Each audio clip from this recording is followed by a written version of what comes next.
O que é a vida? A gente sabe o que é a vida.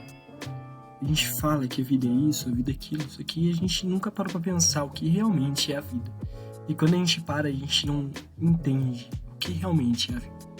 Bom, vamos fazer esse vídeo, como o nosso querido professor Juba solicitou a gente, né? E eu faço esse vídeo em formato de opinião, né? Então é minha opinião, não é a mega opinião.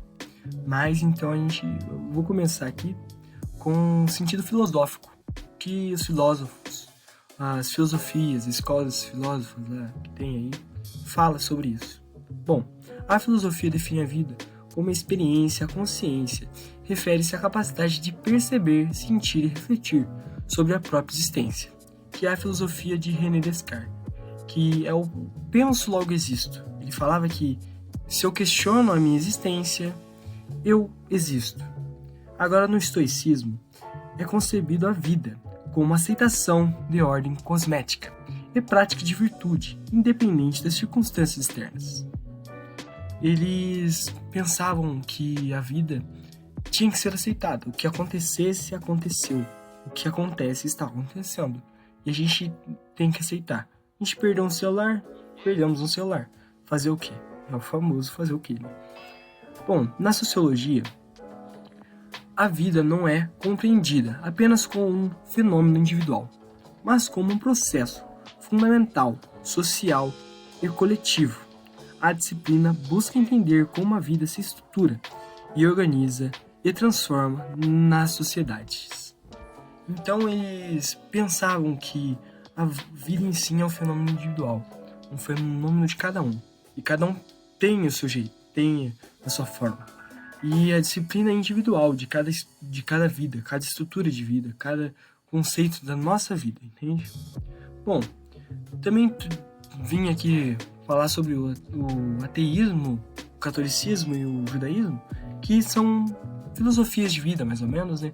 O catolicismo como uma religião, o ateísmo como a crença que não existe um Deus, e o judaísmo como a crença que existe um Deus que não seja Jesus, atualmente, né?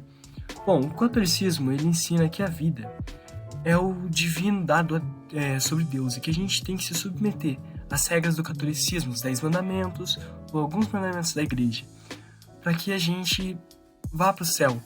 Claro, a gente tem as filosofias dentro do próprio catolicismo, o TL mesmo, a teoria da libertação, é uma filosofia e várias vertentes.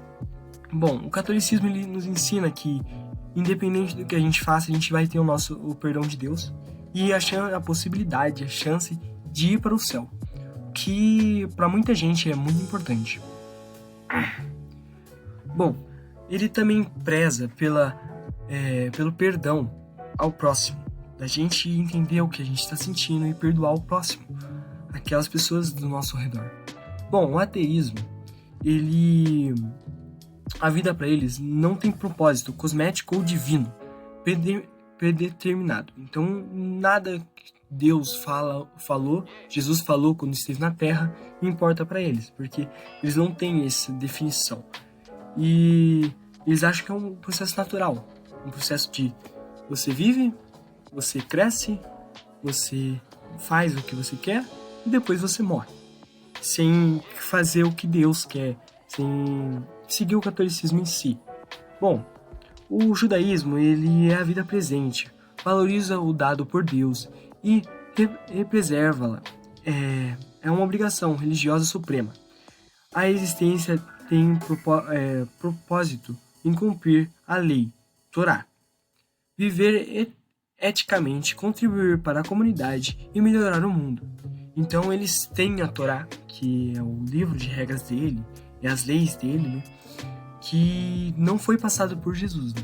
Porque o judaísmo ele vem bem antes de Cristo, ele é bem mais antigo, e ele acredita no nosso Deus também, no Deus Todo-Poderoso, que ele em si criou tudo e a gente tem que valorizar essas coisas.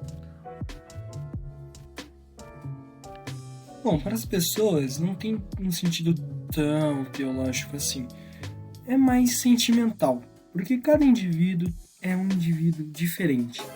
Por isso mesmo a palavra indivíduo, de individual. As pessoas, elas têm intelectos diferentes e assim por diante. Eu entrevistei algumas pessoas para fazer esse projeto. Entrevistei meus pais, eu entrevistei meu irmão, entrevistei a minha auxiliar de catequese, eu entrevistei outras pessoas na rua e, em geral, todos mostraram um grande sentimento. Bom, meu irmão tinha passado por algo bem ruim esses tempos, que foi a perda do meu avô. E assim, ele tem 10 anos de idade e ele foi severamente abalado por causa disso, né? E ele deu uma resposta assim que, assim, eu achei incrível. Até vou pegar aqui. Olha, ele me respondeu: a vida é um ciclo de sofrimento e alegria. Bom, ele quis dizer que a vida em si ela tem partes boas e partes ruins. No caso, o sofrimento que ele passou recentemente foi a perda do nosso avô. Mas ele entendeu que é necessário, é o ciclo da vida, entende?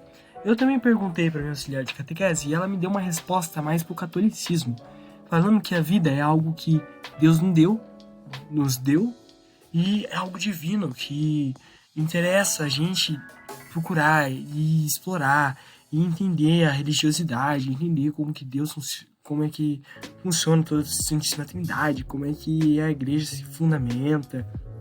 Ela me deu uma resposta mais teológica cristã. Minha mãe, ela atualmente faz um mestrado, né? E ela me deu uma resposta mais vaga, mais científica, né? A vida é você nascer, crescer, reproduzir, deixar sua marca e morrer. Já o meu pai, que é uma pessoa já mais desenvolvida intelectualmente, ele cursou economia e agora tá na polícia. E ele é bem inteligente, assim. Ele passou em primeiro lugar, primeira aprovação. E, assim, ele tem todo um estudo filosófico, porque ele teve que estudar pra prova. E ele pegou e respondeu que a vida é o sofrimento, que a vida é tananana, que ele deu uma resposta muito grande. Ele fez um textão gigante. Mas o que a gente pode tirar disso? Que, em geral, para as pessoas, a vida é um sentimento. É o que a gente está sentindo naquele momento. O amor, a alegria, a frustração, o sofrimento que a gente sofre, aquele momento que a gente vive. E esse é o sentido que as pessoas têm, entende? As pessoas são muito sentimentais sobre a questão do que é a vida. E não tão teológicas como os filósofos foram, como a religião prega, entende? O que é a vida pra mim? Bom, a vida pra mim é entender. Entender o que acontece, entender por que acontece, entender quando acontece, entender as coisas em si. Porque quando a gente para de pensar e entender e buscar conhecimento, a gente volta a ser animais irracionais, como os cachorros, gatos e outros animais, né? Porque eles não procuram entender por que as coisas acontecem. Por que chove? Por que isso? Por que meu dono me bate? Por que meu dono faz isso? Por que meu dono faz aquilo? Eles são animais irracionais, eles não têm um raciocínio próprio. Então, é meio que pensar que se a gente não entende as coisas, a gente é animal, entendeu? Porque o humano tem isso de querer saber e entender.